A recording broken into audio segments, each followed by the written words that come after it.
Sampurasun Barai Cakra. Sebelum dongengnya dimulai, jangan lupa subscribe, tekan tombol lonceng, terus ditunggu juga nih like dan komen ya.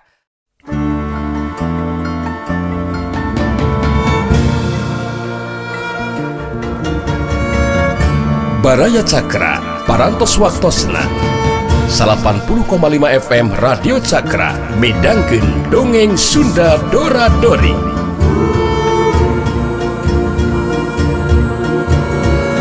Simkuring sapara kanca ngahaturkeun wilujeng ngadangukeun.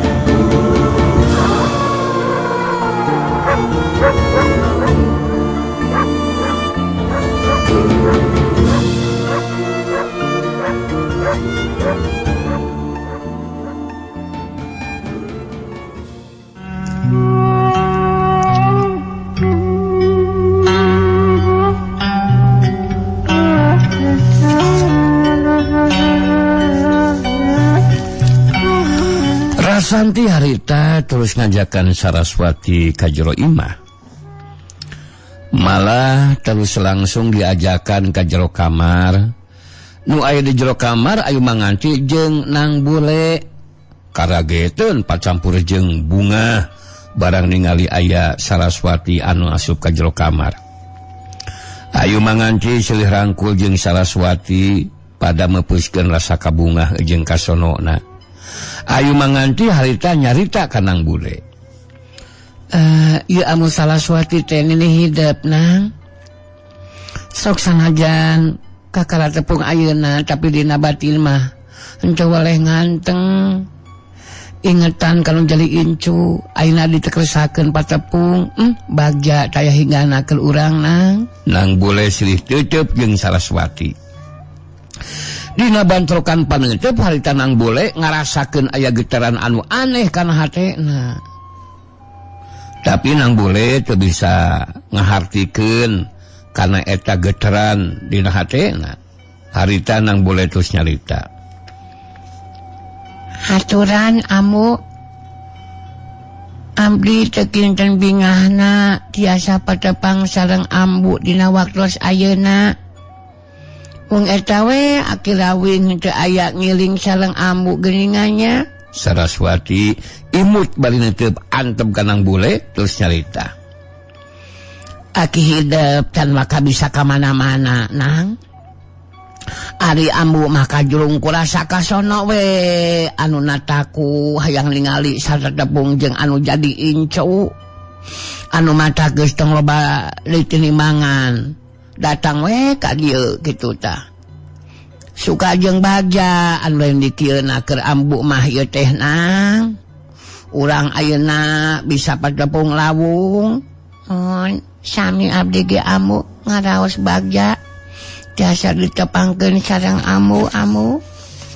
Saraswati terus diuk dina kursi kosong anu aya di gigireun ayu manganti. Sedengkeun Rasanti jeung Sandika katut manggali narangtung bari nyarande kana tembok kamar. Ari Nang Bule mah masih keneh diuk dina luhur ranjang kayu jati. Saraswati anu harita cumarita deui bari ngareret ka Rasanti jeung Sandika. Ibu teh sabenerna mah lain ngan saukur ngarasa sono hayang tepung jeung anu jadi incu. Tapi pangna ibu datang ka dieu teh sakalian we rek nepikeun amanah ti bapa hidup anti. Rasanti neuteub ka Saraswati anu jadi indungna betus nyarita. Nah aya amanat naon kitu ti amalawing teh Bu? Amanat ti bapa hidup teh nyaeta anti jeung Sandika kudu sagancangna nepungan kababakan paning triman. Aya masalah penting anu bakal ditepikeun ku ama ka hidup duaan. Ibu ge teu apal masalah penting naon. Ari ngeunaan ibu mah moal waka mulang ayeuna. 2-3 poe mah rek di dieu we sono keneh kanu jadi incu. Jadi wayahna anti jeung di kamah ditungguan ku ama kadatanganana. Kangarana nu nyarita teh anu jadi indung.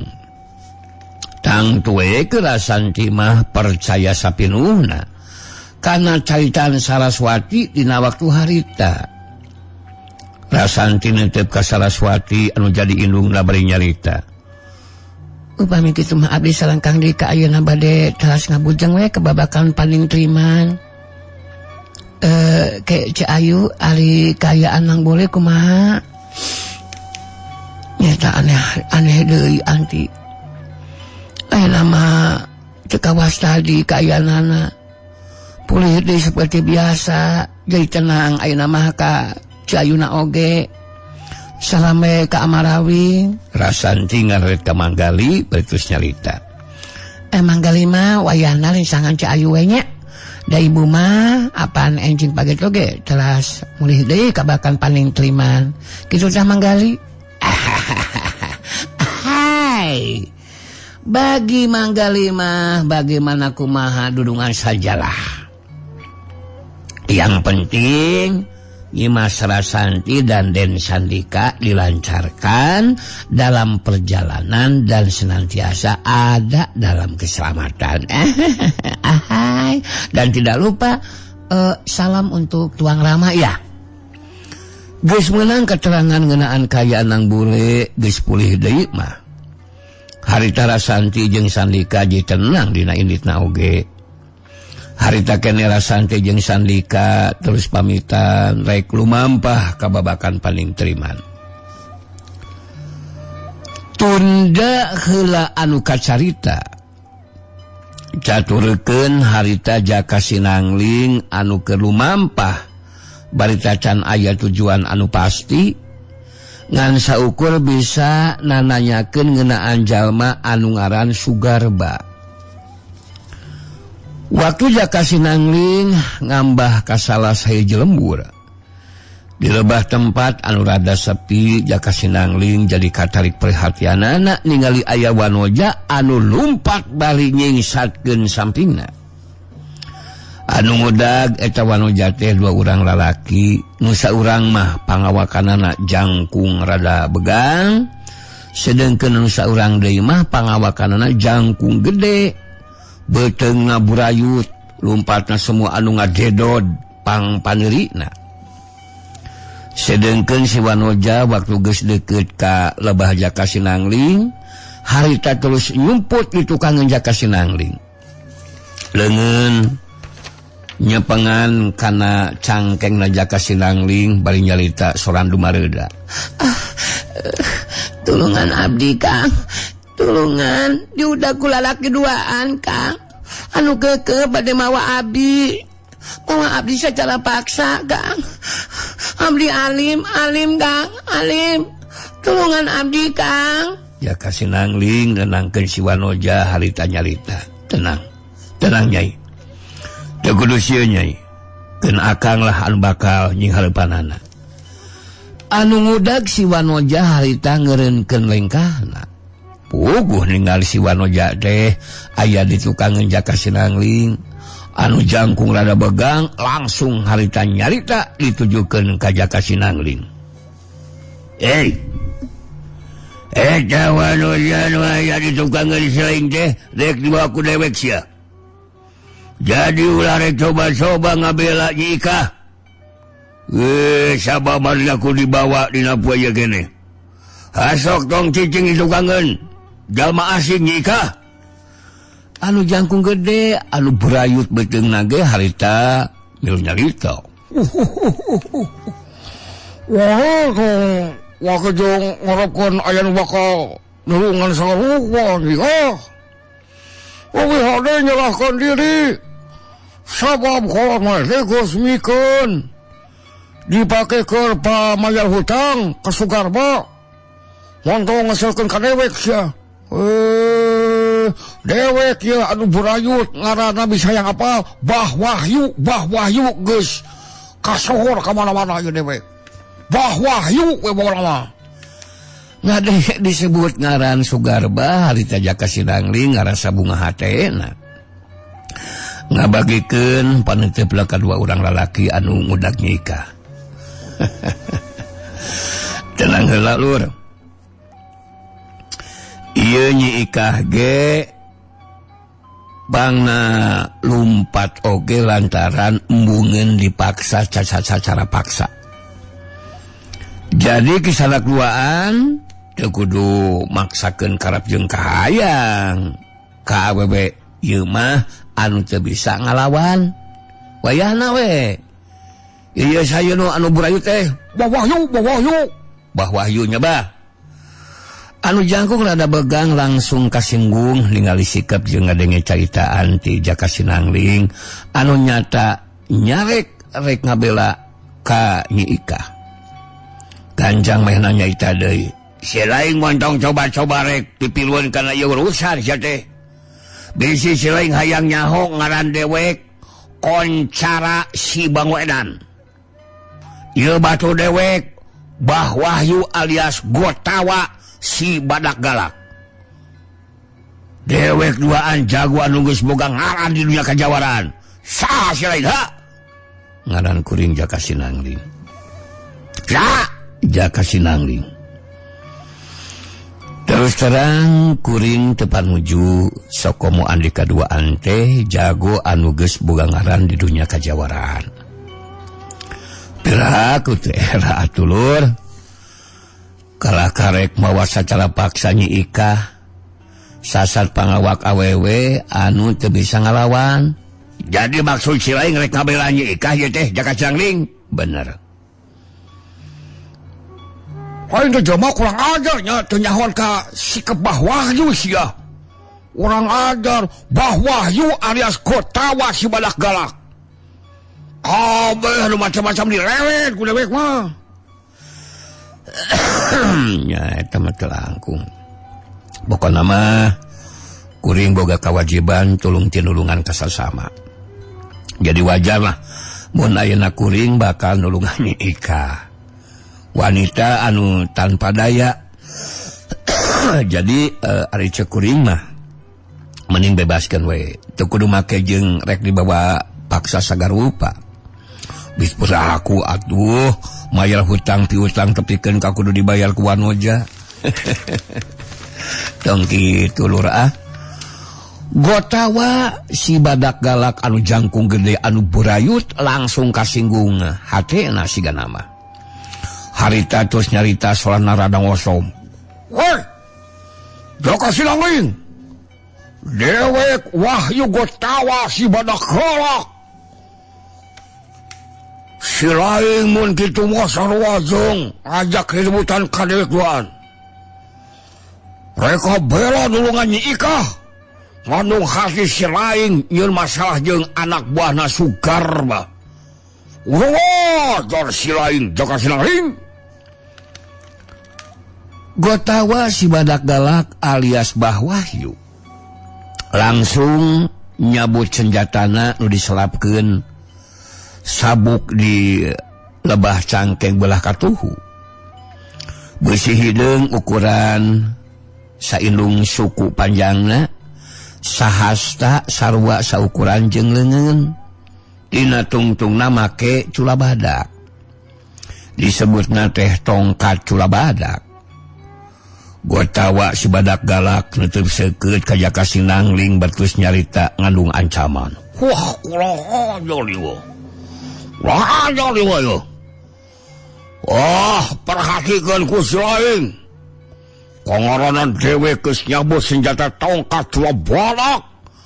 Eta tandana dewek bakal ngalakukeun tindakan ka jalma anu geus wani nyeun masalah jeung dewek. Apa dewek Bah Wahyu ieu? Muridna Ijang Japati jeung Dadang Gojrang. Munding kelek kancang nyingkah si lain Jaka Sinangling. Ngontong nungguan tepikeun ka dewek ngalakukeun tindakan deuleu. Jaka Sinangling malas teutepan Gotawa si Badak Galak. Dina sikapna anu tandes terus nyarita. Ku aya-aya wae ieu mah lur. Gotawa andika teu kudu ngancam sagarupa. Sikap kuring tetep marobah. Nyi Ika ku kuring bakal dibela. Naon bae akibat anu bakal tumiba ka diri kuring tangtu bakal disinghareupan.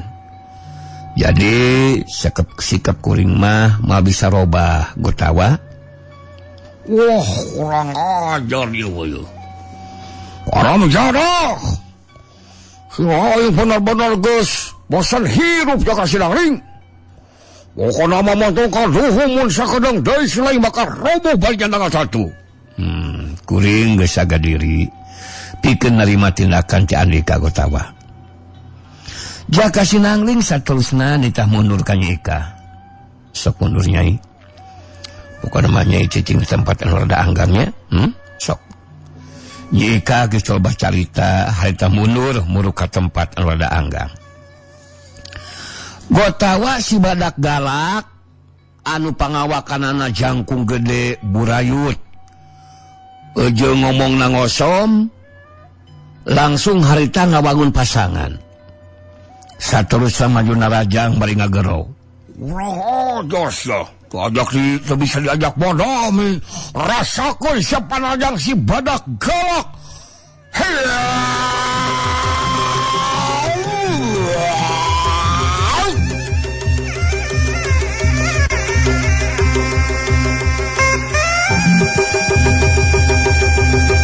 Narajang metakeun tongkat cula badak senjata andalanana ngarah kana anggota badan lawan.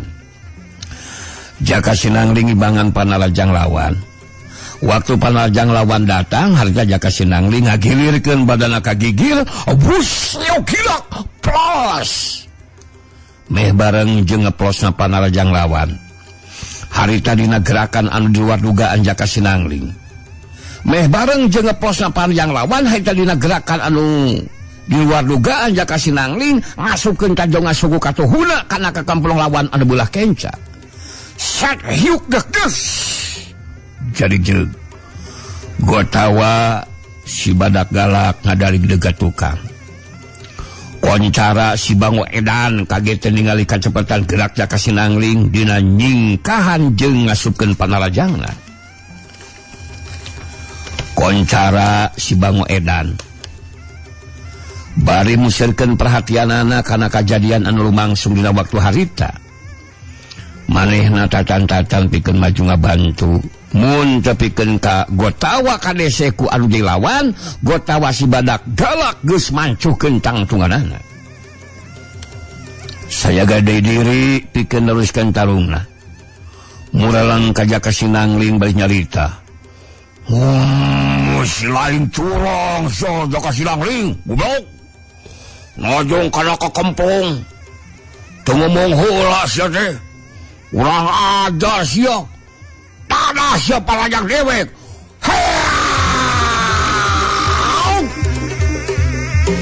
Gajleng Gotawa si badak galak maju di narajang.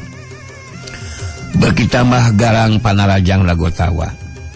Tongkat cula badak narek ngarogok kana genggerong lawan, tapi ilmu silat layang bajra karang anu digunakeun ku Jaka Sinangling mangrupa ilmu silat tingkat tinggi anu tangtuwe, lain tandingan ilmu silat digunakeun ku Gotawa si badak galak. Kangaranan panarjang lawan bangun anu gampang pikeun Jaka Sinangling dina nyingkahanana. Hiu kingrak plos. Hiu kiwar plos. Geus sababaraha kali panarjang Gotawa teu bisa kena kana sasaran. Kajadian saterusna dina kacepatan gerak anu teu dikatuturkeun ku kasegetan panolawan. Harita Jaka Sinangling ngasupkeun panarjang leungeun katuhuna ngahantem kana dadalawan. Sat hiuk cebrot. Wah! Jana! Goblok setan!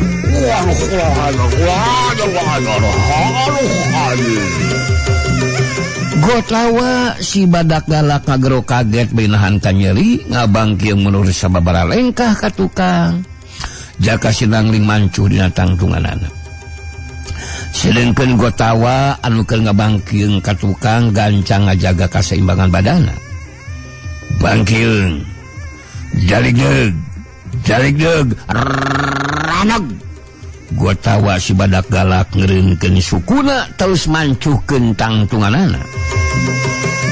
Ningali kana eta kajadian koncara si Bango Edan harita ngomong dina jero hatena. Aduh tete lah si Jaka Sinangling boga kecepatan gerak jeung kekuatan talaga lapisan anu hebat.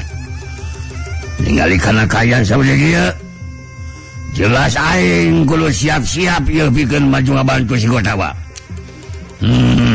Basa sabila aku di huruf keduaan mah. Si Jaka Sinangling teu bisa dirobohkeun. Moal si Gotawa bakal kadese ningali kawasi mah yeuh. Koncara si Bango Edan musirkeun deui perhatianana. Katingali harita Gotawa maju dina rajang, ngagunakeun kakuatan panarajang sapiluna. Senjata tongkat cura badakna dibubat babitkeun bakat ku hayang bisa keuna kana anggota badan lawan. Oro kaya kacepetan gerak Jaka Sinangling anu jirimna jojoretatan di antara rangsekan panarajang lawan. Ngajadikeun panarajang Gotawa taya anu bisa kena kana sasaran. Hiuk lelat plos. Sauk lelat plos. Kajadian saterusna harita Gotawa. Kabenangan diwe ku panarajang anu jilawan. Sapasang leungeun Jaka Sinangling pilih gentri ngahantem kana dada lawan. Jelas hiuk kebrodak gitu. Ulang deui anjir, ulang deui anjir. Ulang deui.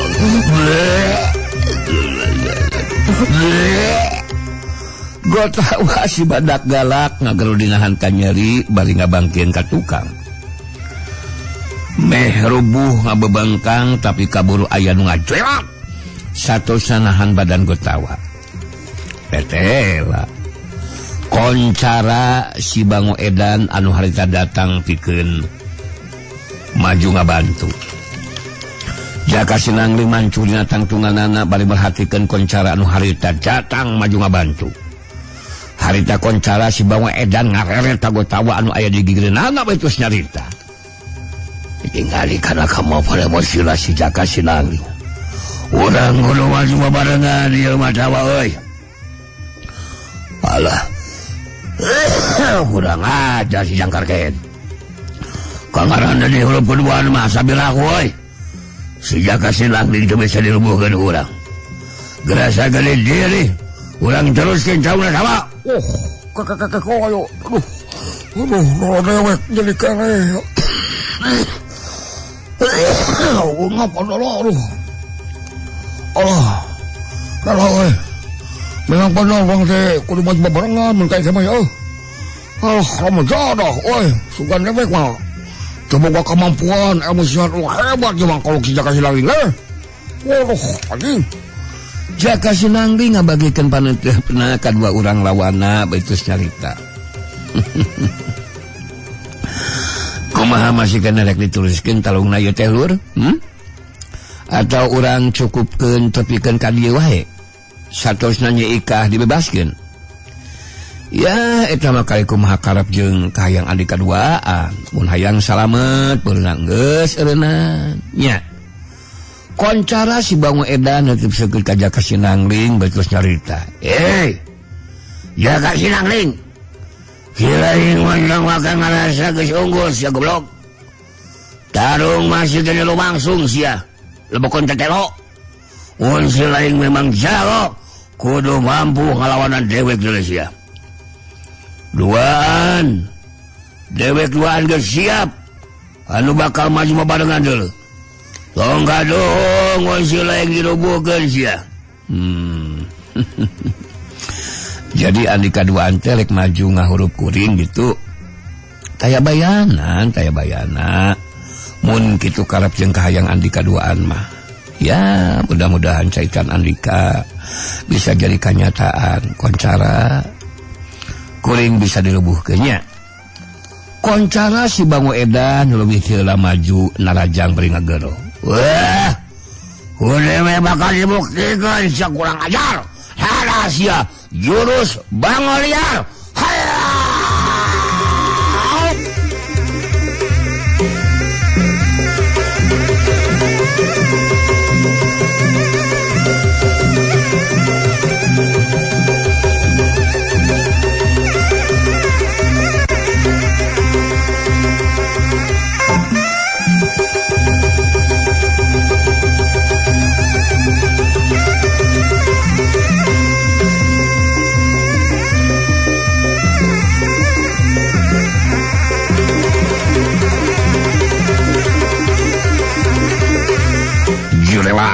cidung koncara si Bango Edan maju narajang dituturkeun ku panarajang Nagotawa anu milu babarengan marengan kana panarajang na koncara.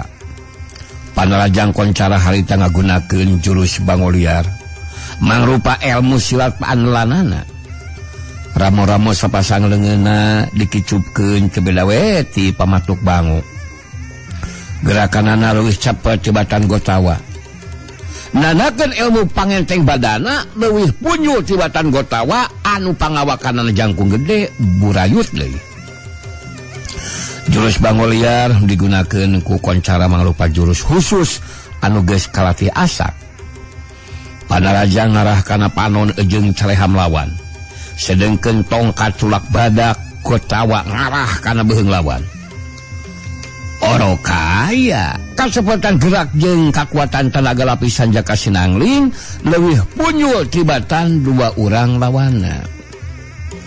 Jirim Jaka Sinangling anu jujur ratan di antara panarajang dua urang lawanna. Ngajilikeun jirim Jaka Sinangling jadi lingas. Panarajang ti dua urang lawanna taya anu mampu ngasupkeun panarajangna. Shoot, slak, los. Panarajang koncara mangrupa patukan sapasang leungeunna ngeplos sekena kana sasaran. Datang panarajang Gotawa, tongkat cula badakna nyabat kana beuheung lawan. Hiuk telak, los. Jaka Sinangling mancuh dina tangtunganana di tempat anu kosong. Koncara jeung Gotawa ngatur di posisina sayaga diri pikeun teruskeun tarungan. Jaka Sinangling ngabagikeun paneutupna kadua urang lawana beus nyarita. Anu hayang ngarubuhkeun lawan teh kumaha bat masih kana tacan aya anu narajang kena kana sasaran geuningan. Inyakeun atuh tarung nalur tong asa-asa cek kuring oge. Kumaha anu lawan bisa dirubuhkeun ari panarajang teu bisa kena kana sasaran. Sakuring mameningkeun geus lah bebaskeun nyi ikah nanaon atulur. Ku cara kitu urang tiluan teh pada salamet. Gotawa si badak galak anu langsung harita nyarita. Woi. Sinangling. Tong ngomong kamana harap saja ka Sinangling. Urang ajar sia. Wewe keluaan tacan rumah saya jajatin dulu sia. Masih kena sanggup pikir dulu dia tarung dulu sia. Dong. Koncara milu nyambungan karena caitan ditujukan ke Jaka Sinangling. Wala dari tuan masih kena sanggup dulu tarung Jaka Sinangling. Tong kamana-mana saya ngomong dekpok. Sikah tetap kudu bisa dibawa. Saku mapain tanah sugara Bandungan ini dulu. Orang terus gua saya tarungna. Tak ada, jaros Bango Liar.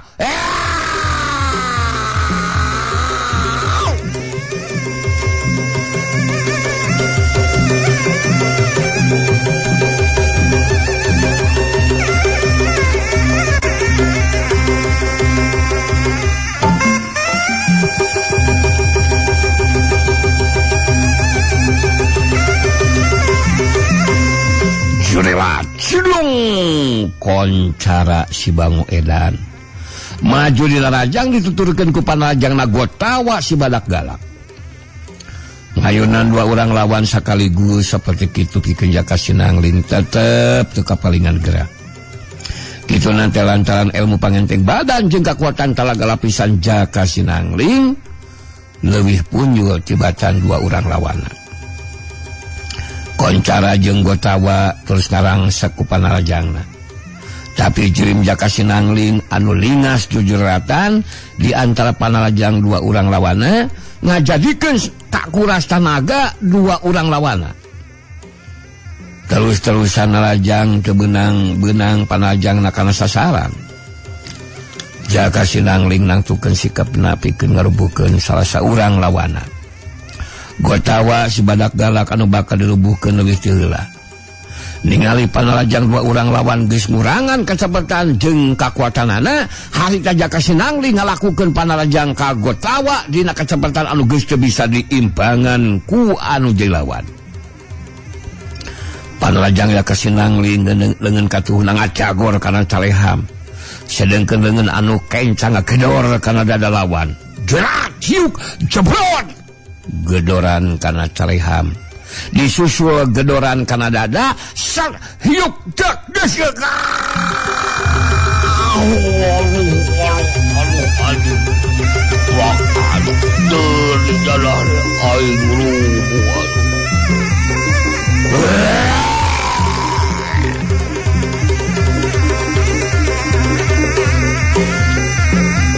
Gotawa si badak galak ngageronahan ka nyeri. Bari ngajengkang ka tukang terus rubuh ngabebengkang maring lemah.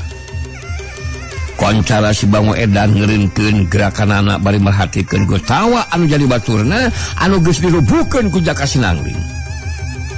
Dengkeun Jaka Sinangling mancunna tangtunganana. Bari terus nyarita ditujukeun ka Koncara jeung si Bango Edan. Batur Andika Gotawa geus dirubuhkeun. Rek diteruskeun jeung henteuna ieu tarung kali kumaha ceuk Andika we kuring mah Koncara ye. Mun memang geus teu untupan pikeun nuliskeun tarung ya kukuring ye ikah rek dititah sinamulang ka kolotna karunya. Kolotna deuleupeun. Kumaha sikep Andika Koncara? Hah?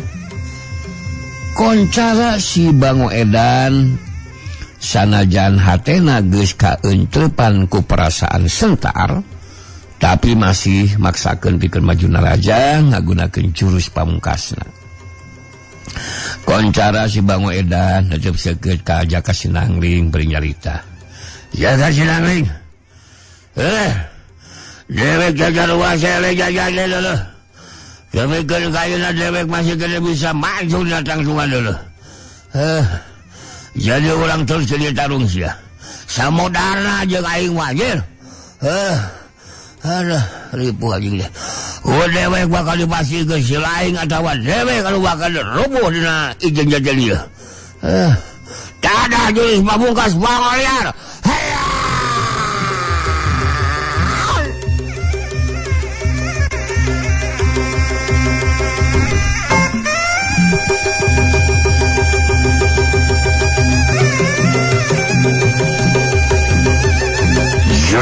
Cidung Koncara si Bango Edan majuna raja ngagunakeun jurus pamungkasna.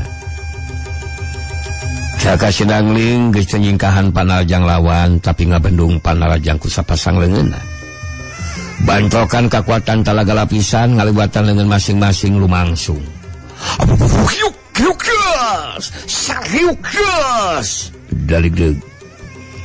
Koncara si Bango Edan ngadaligdeug mundur ka tukang. Sedengkeun Jaka Sinangling tetep mancur dina tangtunganana. Koncara masih keneh panasaran sigana teh maju dina raja. Tapi daya pangbendung Jaka Sinangling ngandung kakuatan talaga lapisan anu leuwih unggul batan lawan.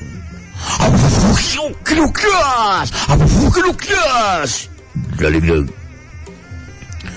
Koncara si Bango Edan ngadaligdeug deui mundur ka tukang. Samemeh bisa mancukeun tangtunganana harita Jaka Sinangling ngacolak ngalakukeun panajang balesan. Kacepetan gerak panajang Jaka Sinangling geus bisa disingkahan. Harita sapasang leungeun Jaka Sinangling pilih genting hantem kana dada lawan.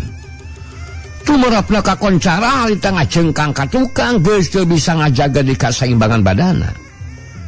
Surya set hiuk jebrot gas hiuk gas dega.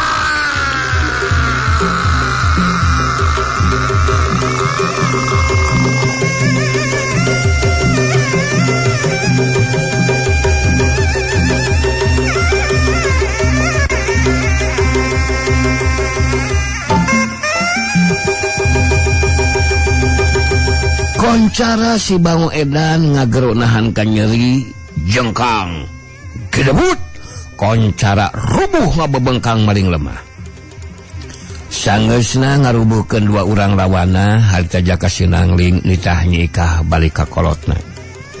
Ningali nyikah geus indit harita Jaka Sinangling hadeuketan ka dua urang lawana anu masih tacan bisa cengkat nangtung. Ukur monea hudang terus diu. Jaka Sinangling ngabagikeun panentepna ka Gotawa jeung Koncara dina sikepna anu tanes jeung ngandung ancaman harita terus nyarita. Hei, andi kaduaan geus moal bisa nuruskeun ditarung. Kuring bisa wae ngalakukeun tindakan anu kejem ngabinasakeun andi kaduaan. Tapi kuring masih keneh boga tinimbangan. Moal rek kabinasa andi kaduaan, tapi syaratna andi kaduaan kudu nepungkeun kuring jeung Sugarba. Sabab eta jalma geus lila diteteangan ku kuring. Jadi ayeuna jawaban aya di andi kaduaan. Koncara si Bango Edan jeung Gotawa si Badak Galak carengkat nangtung bari sumengir nahan ka nyeri. Harita Gotawa nu tadina pangheulana maju tarung jeung gampang hudang amarah dina sorana anu ngosom hadatus nyarita. Kuring rumah sar jajaten Jaka Sinangling. Aduh, tipu awak gede ge waduh. Kama boceng beki gede ge waduh. Ripo dipake usik aduh. Tapi ulah tepikeun ka dibinasa kuring teh nya. Alah kuring teh make bogoh masih cinta ka pamajikan kuring nyata Ani. Pamajikan kuring Ani sakieu satiana ti baheulkeun ka ayeuna. Alah, jeung betah keneh we nyulang kahirupannya teh. Bener suwe Jaka Sinangling. Da saila tarung tadi mah hate mah tetep we inget ka pamajikan untuk satia Ani, rana teh Ani nya.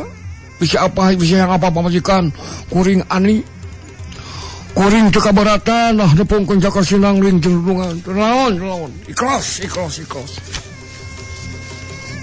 Koncara saukur ungeuk nandakeun satuju kana caitana Gotawa si Badak Galak. Geus kitu mah harita tiluanna terus ini tinggalkeun eta patempatan. Barang geus tepi ka tempat nu dituju, dadak sakala harita